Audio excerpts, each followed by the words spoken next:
meyakini penyertaan-Mu. Seringkali kami tidak menyadari bahkan Engkau selalu beserta kami. Ampuni kami Bapa, dan tolong kami untuk lebih lagi percaya, melihat setiap janji-Mu terjadi atas hidup kami. Bapa, tolong kami, Roh Kudus tolong tiap kami untuk meyakini janji-Mu, sehingga kami tidak hidup hanya dari satu agama ke agama, tapi penuh percaya pada setiap kebenaran firman, kepada setiap janji dan teguran-Mu Tuhan. Kami pagi hari ini buka hati hidup kami, selidiki keberadaan kami, bawa kami untuk ketemu dengan firman-Mu. Buka mata hati kami, buka pikiran kami. Tolong segala bentuk penghalang, distraction yang ada di hidup tiap-tiap kami mau singkirkan itu di dalam nama Tuhan Yesus Kristus. Biarlah kedaulatan-Mu nyata atas hidup kami, dan Kau juga yang akan terus dimuliakan dengan hidup kami, Bapa. Tuhan, Roh Kudus, bekerjalah dalam hati hidup kami. Buka mata hati kami untuk terus terhubung dengan pribadi-Mu, untuk nyata realita-Mu di hidup hari-hari kami. Terima kasih Tuhan Yesus. Kami siap menerima firman di dalam nama Tuhan Yesus Kristus. Berfirmanlah bagi kami secara pribadi Tuhan. Apapun bentuk penolakan itu kami telah patahkan dalam nama Yesus. Segala bentuk tanah hati, pinggir jalan, berbatu dan berduri, kami tanggulangi secara pribadi di dalam nama Yesus. Kami mau untuk menikmati janji dan realita-Mu hanya di dalam nama Tuhan Yesus. Amin, amin. Silakan duduk.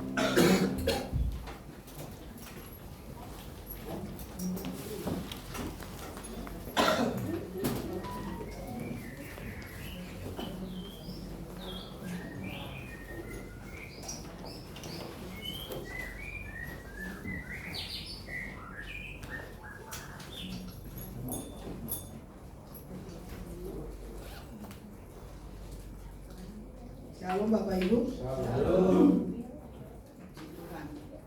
Ya.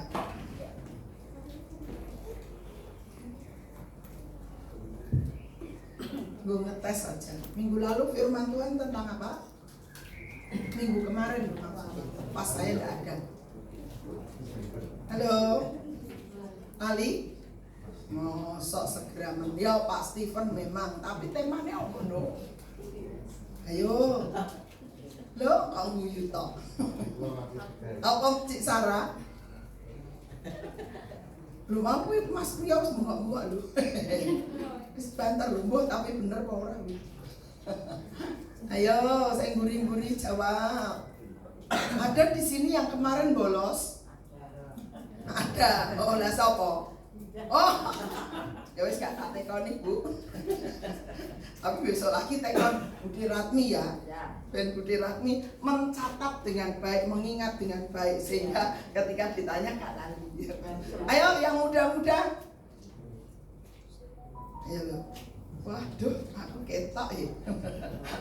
Dulu aku kalau di sekolah itu berusaha delik dari gurunya dan gak ditunjuk untuk maju ke depan. Guru paling sadis yaitu tadi guru ilmu ukur, kalau bahasa lama itu sekarang matematika. Aduh, dia dengan bawa kapur gitu. Jalan di antara bangku para murid, moro-moro klik dengar. Itu wis sempat jantung saudaraku. Aku sudah karena memang saya di situ bagian paling ora iso gitu. Nah, sekarang Roh Kudus menolong kita, pasti bisa jawab. Amin. Ayo cerita siapa? Minggu lalu apa coba?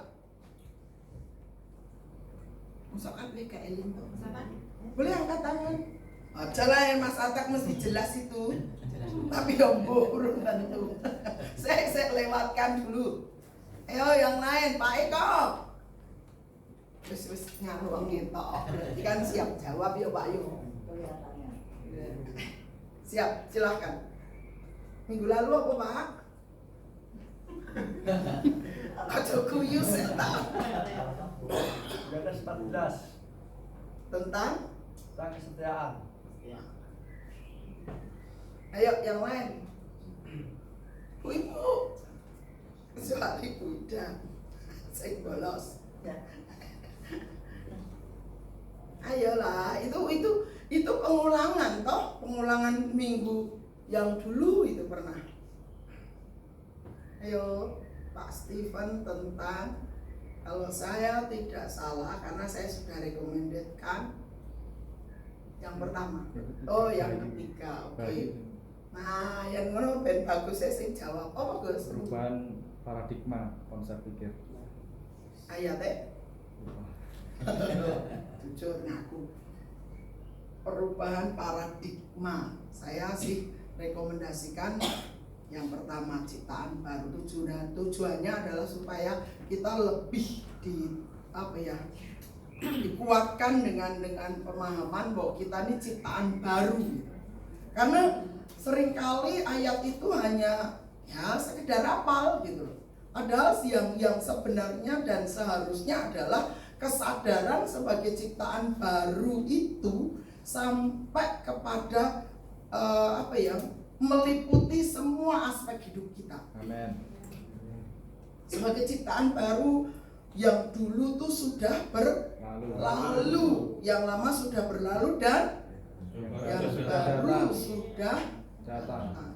Artinya yang baru, sesuatu paradigma yang baru itu harus sudah nyata. Amin. Masalahnya, nah itu dia.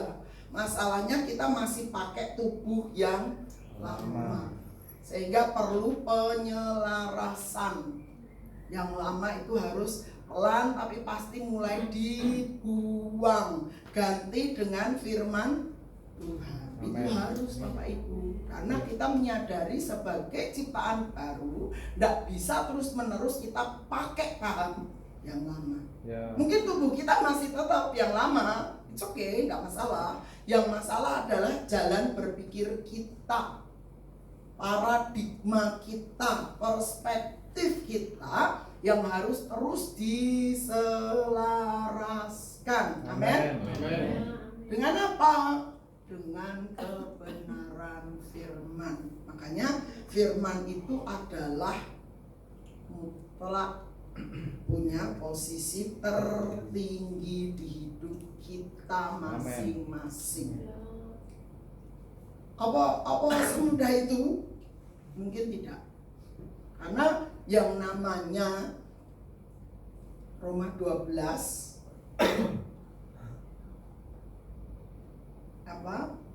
proses kupu-kupu bertelur terus jadi kupu langsung. Halo. Jadi apa dulu? Ulat makan terus pompong. Setelahnya baru kupu-kupu setelah dia berpuasa. Apa itu nama prosesnya? Metamorfosis. Dan itulah perjalanan hidup kita. Memang kita sudah terima bahwa kita ini ciptaan baru, tapi sadari itu butuh sebuah proses. Di mana proses itu tidak instan. Proses itu harus terus berkesinambungan, berkelanjutan. Nah, itu dia hidup kita gitu. Nah, berkelanjutan di sini adalah di mana kita butuh terus firman Tuhan yang akan terus ngajari kita ketika prakteknya ketika kita harus menghadapi berbagai kondisi dan situasi yang biar kalau enak masalah apa yang terjadi? Khawatir, marah, ngamuk, gitu kan? Tapi seiring dengan mengenal firman, harusnya ini mulai terkikis. Amin. Diganti dengan bahwa damai sejahtera yang ada dalam diriku dikerjakan oleh Roh Kudus, bukan karena makanan dan minuman, itulah kerajaan surga. Ya. Nah, dengan proses-proses seperti itu loh saudara, kita akan alami terus bagaimana hidup kita dibentuk ulang. Namanya juga dibentuk ulang, artinya biyen wis ana cetakane. Ya. Tapi gandeng cetakannya keliru, moldingnya salah, maka apa yang harus terjadi? Dia harus dibentuk ulang, dihancurkan. Ya kalau tukang apa namanya tanah liat gitu loh. Ketika belum lagi dibakar, ketika sudah terbentuk katakanlah jadi kuali gitu ya. Tapi kemudian ternyata enek sing bentet. Nah, itu belum dibakar loh, dibakar ambiar saudara. Belum dibakar baru dijemur atau baru jadi. Jadi masih basah itu tanah liat. Ditengok, waduh lagi enek bentet. Iki enek apa namanya? Mungkin ada pasir yang ya kalau pasir sih oke. Ada kerikil sedikit yang nongol. Itu jadi penyebab ketika dijemur apalagi sampai masuk dapur perapian dibakar itu penyebab pecah. Ya. Maka apa yang harus terjadi supaya orangnya tidak lebih banyak jadi rugi, Tuhan tidak tambah rugi, maka kembali kita dibentuk ulang dengan cara dihancurkan dulu. Ya, amin. Ya, ya. Ingat baik-baik, itulah proses hidupmu dan hidupku. Ya.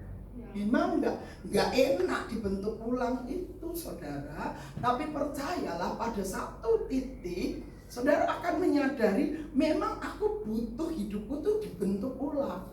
Ya. Sebab yang kemarin itu apa ya istilahnya tuh salah kedaten. Nah, dari pabrikan, saudara tahu toh kalau yang namanya di reject, produk di reject itu artinya tidak layak dijual secara impor gitu.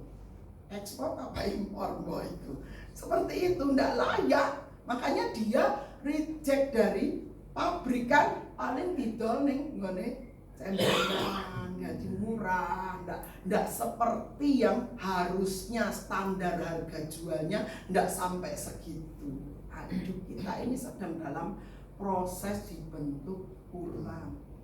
Ada banyak hal yang harus di-reject dari hidup kita, harus dibuang dari hidup kita. Jalan berpikir kita yang manusiawi, jalan berpikir kita yang lebih mementingkan hal-hal lahiriah, itu harus mulai dikikis. Amin. Ya. Di-reject, dibuang, enggak boleh dipertahankan. Karena ketika dipertahankan, itu tadi kuali itu akan jadi pecah.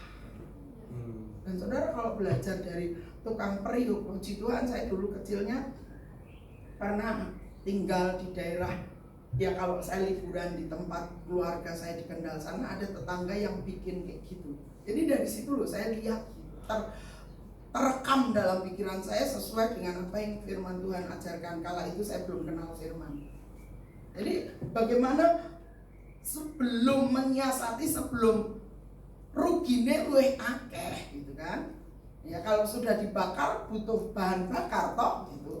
Bahan bakar itu pakai uang saudara, dalam artian beli bahan bakarnya gitu kan. Nah itu sudah rugi berapa saja. Maka sebelum sampai di proses itu yang bikin rugi lebih gede, dia harus dilihat, diteliti, dibentuk ulang, lalu baru dijemur. Kalau sudah kering ditoto di tempat pembakaran. Itulah proses hidup kita. Amin. Karena di dalam Yeremia 18, pergilah belajar kepada tukang periuk. Pasal 18 Yeremia itu berkata. Kenapa? Karena itulah proses hidup kita yang tadinya belum bener. Nah, mulai dibenerke. Sithik mboko, sithik tapi yang sithik-sithik ini loh yang harus terus kita bertekun. Amin. Amin. Tanpa ketekunan nggak bisa. Oh Tuhan, loromen, oh Tuhan, eman-eman. Ada teman saya yang kayak gitu. Maneman, direndam sik wae sing panas-panas. Nggak bisa saudaraku. Kita kayak kompromi aja. Nah sekarang pertanyaan, Minggu kemarin kan saya nggak ada tuh. Semua masuk, semua hadir minggu kemarin. Oke. Minggu yang lalu itu saudara dengar firman tentang apa? Halo, masih ingat? Yesaya 4. Yo, ini mencegah pikun. Iya beneran saudara. Karena katanya orang kalau sudah 50 tahun ke atas, itu harus diwaspada itu. Nah yang nom-nom, ojo aku cek enom so ben wae, nggak bisa. Dimulai dari sekarang saudara harus aktivasi itu otak yang Tuhan kasih. Sampai ada istilah gini, wong Indonesia itu eman banget. Kenapa? Lah wis dikasih Tuhan modal kayak gitu tuh jarang sih dipakai, sampai akhirnya dia bersarang di manding, bersarang di mana gitu. Sehingga yang namanya otak yang Tuhan sudah karuniakan itu rasa-rasanya tinggu mong sidik. Jangan sampai seperti itu. Jadi Tuhan karuniakan kepada kita daya ingat, pastikan daya ingat kita pakai, kita gunakan untuk ingat yang baik. Amin.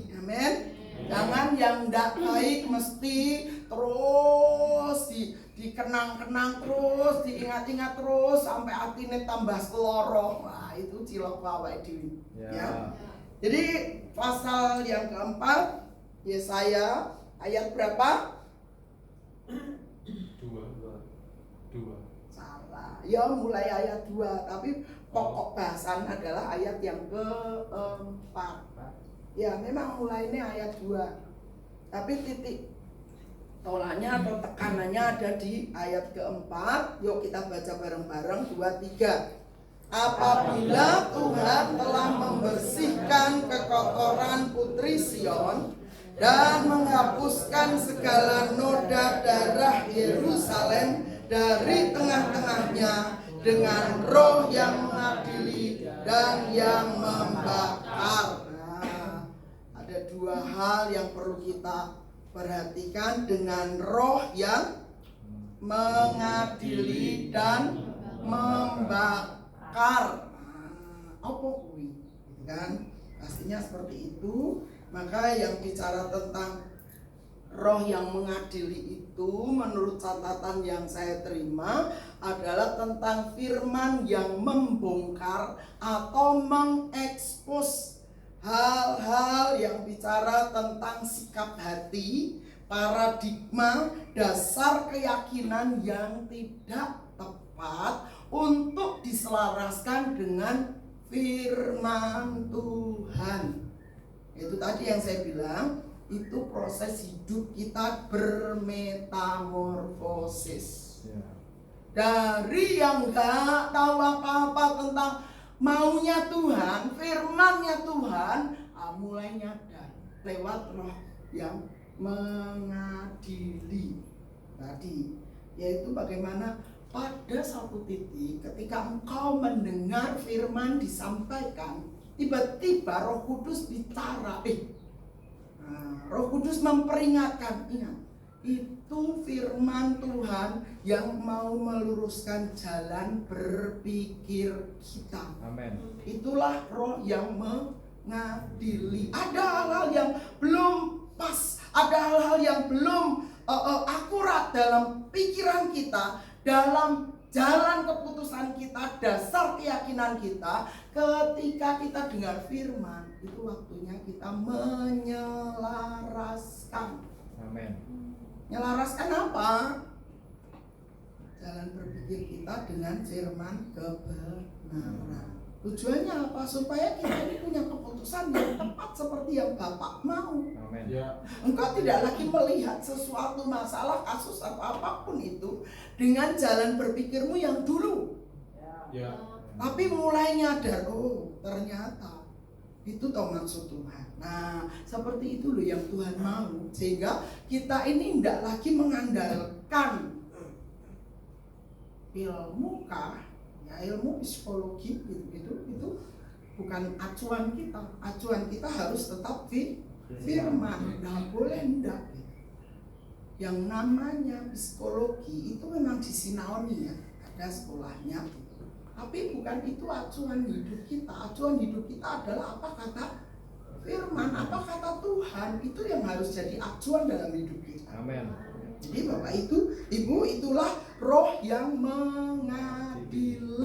Ketika firman disampaikan, engkau tiba-tiba koyok tersengat. Aliran listrik kayak atau kala cengking kayak tiba-tiba saudara ingat,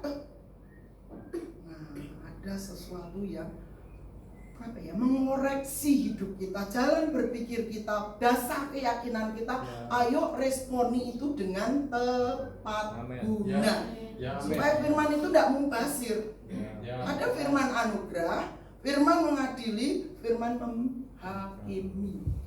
Nah, ketika datang pertama kali firman itu bentuknya anugerah, menyadarkan kita tentang datangnya masa anugerah atas hidup kita, supaya kita dengan bertobat menerima anugerah, bukan keselamatan, tapi anugerah untuk hidup benar di hadapan Bapa dan sesama.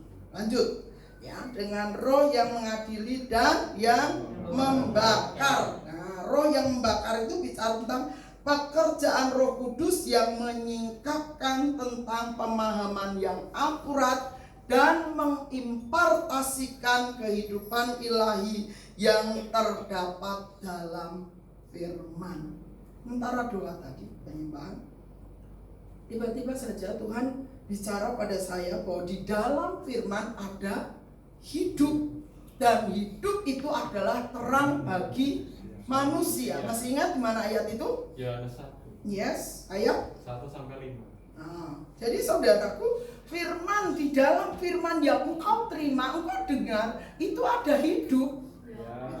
Nah, terimalah firman itu sebagai sebuah impartasi kehidupan untuk menghidupkan rohmu, menghidupkan tubuhmu, menghidupkan jiwamu juga. Amin. Karena Tuhan ini, saudara, Tuhan itu tidak cuma berurusan dengan roh. Memang Allah itu roh, dan Dia bergerak lewat manusia roh kita. Tetapi yang namanya Roh Kudus, Roh Tuhan, itu menjangkau secara keseluruhan. Manusia terdiri atas roh, jiwa, firman Tuhan dalam Roma 8, maka Roh Kristus yang telah membangkitkannya dari mati itu juga yang akan membangkitkan tubuhmu yang fana untuk menghidupkannya. Artinya ketika tubuh kita sakit, kau pakai firman yang kau terima itu dengan berkata-kata sampai telingamu dengar, itu bisa menyembuhkanmu, saudara. Saya sudah menikmatinya. Jadi apa yang harus kita buat dengan itu firman? Taruh firman itu menjadi sesuatu yang lebih berkuasa dari segala apapun. Karena tanpa itu kita nggak akan hidup. Mungkin urep, tapi sekedar urep. Orang bilang urep kui urop. Ojo mau urep kui urop. Tapi ayo pastikan dan buktikan bahwa hidupmu tuh hidup. Gitu. Dan hidup itu bukan sekedar iso kerja, iso mangan, iso masyarakat. No. Nggak sesederhana itu yang Tuhan mau. Yang Tuhan mau meliputi roh, jiwa, tubuhmu, semua terjamin aman di dalam firman. Dari itu saudara, bertolak dari iman kepada iman, itu akan menghasilkan kehidupan yang kokoh. Sehingga kau tidak mudah goyah walau dunia gonjang ganjing dengan berbagai berita. Nah, berita terakhir tentang apa? Banjir. Sebelum banjir, PHK-nan. Seritek segede-gede gaban itu ya. Saya pernah lewat, gede banget itu kompleksnya. 10.000 orang lebih harus PHK. Belum lagi yang dekat-dekat sini. Pokoknya banyak pabrik yang alami kondisi ekonomi memang sedang tidak baik-baik saja. Tapi ini yang harus saudara lihat. ketika engkau hidup berkenan di hadapan Tuhan, Tuhan ki iso buka sumber-sumber hidup dari manapun juga. Dia Allah Maha Kuasa. Engkau khawatir di sini dan hidup terus dalam khawatir, iso apa saudara? Saudara hanya akan tinggal terduduk dan ya tanpa pengharapan. Tanpa pengharapan. Jadi apa yang harus lo buat? Ayo hubungkan dirimu dengan setiap kebenaran firman. Memang ada orang-orang tertentu yang ya saudara tahu sendirilah gimana berita-berita akhir-akhir ini, orang kehilangan pengharapan dan lain sebagainya, terpuruk dan lain sebagainya. Itu tidak akan terjadi manakala berhubungan Bapa Sorgawi. Amin. Sebab apa? Bapak Sorgawi itu tidak merancangkan kita untuk hal-hal yang seperti itu. Sorga hadir di bumi lewat hidupmu dalam bentuk damai, sejahtera, sukacita, dan halo, kado lali meneh. Itu kunci hidupmu saudara. Jangan sampai hilang.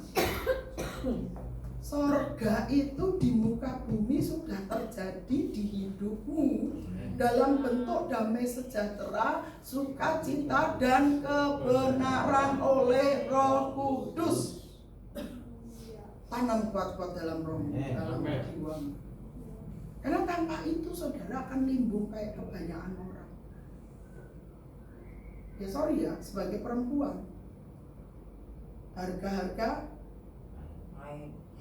naik, dan ibu-ibu yang paling pusing no, belanja kita tetap katakanlah sedino 3 jatah selawe, tapi sementara harga-harga meroket gitu.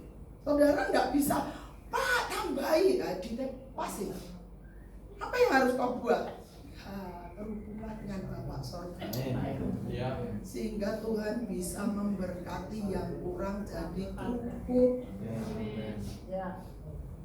Kau tidak perlu lagi mengejar yang namanya sesuatu yang manusiawi, karena itu harus tergerus. Yang manusiawi itu pada ketikanya akan lenyap. Tapi yang ilahi Tuhan mau, itulah yang kau kejar lebih dulu, sehingga berakibat hidupmu tuh tidak kacau, hidupmu tidak akan terombang-ambing seperti yang di luar sana. Itu yang akan membedakanmu, itu yang akan mengistimewakanmu. Keterhubunganmu dengan Bapak Sorgawi. Duit semene, bisa nggak Tuhan bisa bikin miracle money? Sangat bisa. Oh Tuhan Maha Kuasa. Terus orang-orang ciklok, ya ampun caranya Tuhan. Saudara, satu hal lagi yang membuat saya benar-benar diteguhkan gitu ya, bersyukur punya Bapak. Bapakku menangkap ketika orang mulai mempermasalahkan tentang Tritunggal Allah. Ada yang bilang, oh Tritunggal ini, butuhnya Trinitas. Ya nggak paham ya wes rapopo ya, cukup mendengar saja. Nah saudaraku, terus orang apa ya, argumentasi, adu argumen gitu. Lah ngapain? Wong kowe iki duduk Tuhan lho. Mbok menango sing Trinitas atau menango sing Tritunggal. Terus apa dengan seperti itu engkau jadi Allah?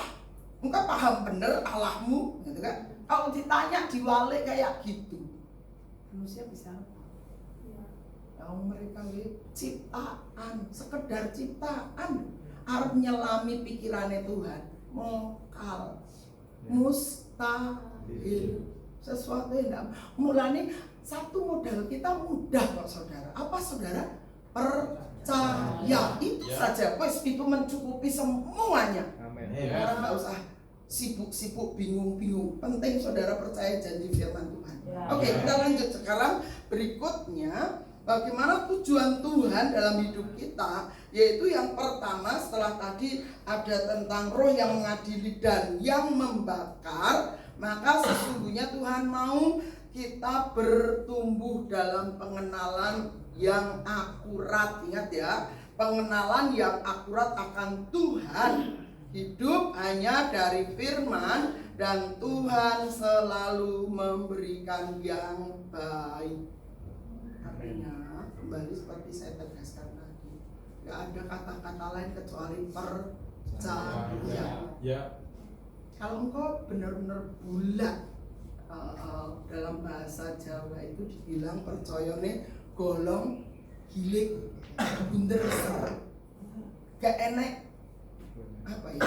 Gak enek gerigi-gerigine, gak ada sesuatu penyimpangan. Yang ada percaya persis, percaya benar. Apa yang kata Tuhan, itulah yang aku taati.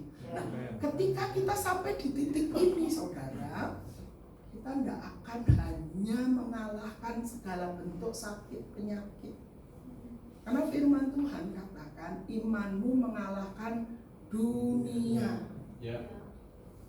Dan bagian-bagian yang lain ada imanmu memindahkan gunung. Itu bukan sesuatu yang hanya cerita, saudara. Itu bukan hanya sesuatu yang aku kejadian zaman biyen. No. Kalau engkau memang benar-benar imanmu bunder, hanya Tuhan dan firman-Nya, titik, yang lain tidak ada lagi, nggak ada pertimbangan manusiawi lagi, kita akan alami kedaulatan Tuhan nyata di hidup. Apapun yang kau butuh, Tuhan akan jalankan, Tuhan akan berikan. Jadi apa yang harus kita buat? Ya percaya pada setiap firman Tuhan. Jangan pernah ada bilang tante iso aku ki apa manusia lemah terus tak berdaya, cacing, tanah liat. No way, itu semua sudah berakhir. Ya. Karena engkau adalah ciptaan baru. Dan kalau Tuhan nyiptake saudara, kira-kira komplit gak? Komplit. Tuhan tanggung jawab Pak saudara. Tuhan itu bukan Tuhan sing meleta-meleta omongane, mencela-mencela omongane. No, tidak. Seumur hidup saya melihat bagaimana Tuhan itu nyata dan akan terus bekerja memberkati hidupku dan hidupmu. Tinggal engkau gimana menanggapinya. Nah, itu dia. Ketika engkau percaya penuh, maka sesungguhnya engkau terus memberi diri untuk bertumbuh di dalam pengenalan akan Tuhan yang akurat. Enggak oglangan. Tahu ya oglangan? Tempo ada, duit pakai, puji Tuhan. Tapi begitu duit entek, apa yang biasa terjadi? Ngeluh, ngomel. Tuhan ini gitu, jadi ini nyata. Ini kok aku mau. Ya kok ya. Gitu kan. Nah, saudara kan, aduh. Nah itu dia roh yang apa tadi? Yes, mengadili, membuka cakrawala berpikir, oh ternyata aku keliru selama ini. Ya nenek masalah, aku biasanya ngomel, ngeluh, aduh Tuhan, masalah meneh, soal meneh, iki ora apa wis ngantri. Nah, siapa yang suka kayak gitu? Datanglah kepadamu roh yang mengadili. Amen. Supaya kita ini terhubung dengan tepat, akurat dengan Bapa Sorgawi yang tidak punya rencana jelomprongkan kita, jerumuskan kita. Bapa itu maha baik, dia punya rencana yang terbaik. Amen. Dari situ saudara. Jadi jangan melihat semuanya dari paradigma manusiawi kita, tapi pakai dasar firman Tuhan. Saya ini ketika di Sumatera, ya, karena tujuan ke Sumatera ini yang namanya pergi ke si Bea itu bonus, saudara. Tujuan utamanya selama ini mungkin saya nggak pernah cerita ya. Adik yang di Jogja itu selalu dia bangun rumah peninggalan orang tua dengan tujuan nanti karena orang tuanya sudah kasih amanat untuk beliau meninggal dikubur di Jogja. Ya, beberapa di antara kita mungkin pernah ikut penguburannya di Jogja. Terus nanti tulang belulangnya dibawa pulang ke asal mereka ya yang disebut muara itu, ya. Nah, ketika dibangun rumah itu, rumah orang tua, rumah kakek moyang mereka, itu adik nih selalu minta doa. Begitu juga persiapan nembok lingkungan yang mau dipakai untuk menguburkan tulang belulang jenazah dari almarhum kedua orang tuanya adik. Itu juga terus dia doakan, dan dia kasih report, saudara. Nggak cuma doakan ya, nah, tapi dia juga kasih laporan. Ini udah sampai sekian tante, kak, panggil saya mbak. Ini udah sampai sekian, ini sudah sampai sekian, dan begitu sampai pada akhirnya dia kirim barang-barang orang tuanya ketika masih ada di Jogja untuk kembali ke Sumatera Utara itu. Dia sewa sebuah truk gede 22 juta, saudara bisa bayangkan jauhnya dan besarnya, mengangkut segala macam gitu kan. Itu juga minta doa. Dia jalan berangkat selang berapa hari dari truk dengan perkiraan supaya sampai di sana truk, kita juga sampai di sana. Nah, itu pun selalu melibatkan saya. Jadi, singkat cerita, ketika rumah itu sudah jadi, saya ditawari untuk ke sana. Ya kenapa enggak gitu kan. Dalam artian saya juga sudah mendukung doa, saya mendampingi secara doa gitu kan. Maka saya juga ada sebuah panggilan untuk saya mendampingi, dan sekaligus mengingat 17 tahun yang silam ketika adik dari suami itu dikasih marga, ya mereka punya adat untuk kasih marga istri yang tidak bermarga ini. Kami juga ada di sana gitu kan. Nah, saudara, itulah yang tujuan utama ketika saya ada di Muara di Sumatera Utara. Nah, singkat cerita, ketika saya diajak kemana-kemana itu bonus saja. Saudara, di situ loh saya belajar bagaimana, karena adik daripada Om Aris ini satu laki-laki dan semua perempuan yang lain itu dipanggil Tuhan duluan. Selagi proses makam ini dibikin, adiknya meninggal duluan. Nah, kami harus ke sana. Saya melihat bagaimana Tuhan itu memfungsikan saya karena saya sudah punya pengalaman. Saya sudah punya pengalaman kehilangan pasangan hidup. Maka ketika saya hadir di tempat adik ini yang kehilangan suaminya, Tuhan luar biasa banget. Saya melihat bagaimana kemudian Tuhan fungsikan saya untuk menguatkannya, termasuk dua anaknya yang masih kuliah dan sekolah itu SMA yang kecil. Saya menguatkannya dan dia bisa bilang bahwa dia minta kakaklah berdoa.